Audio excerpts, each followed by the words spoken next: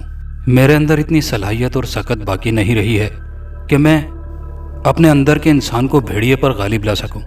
میں نے اپنی شکست اور ناکامی تسلیم کر لی ہے، اور پھر میں جانتا ہوں کہ اب جب چاند کی 14ویں رات آئے گی تو میں پھر شکار کے لیے نکلوں گا۔ اب میرے اندر کا انسان اتنا کمزور ہو چکا ہے کہ میں بھیڑیے کو باہر جانے سے نہیں روک سکتا، اور وہ ہر دروازہ توڑ دے گا۔ جب انسان بھیڑیا بن کر اپنی پہلی اور آخری سچی محبت کو خود ہی قتل کر ڈالے تو دوسرے انسانی وجود اس کے لیے کیا اہمیت رکھتے ہیں؟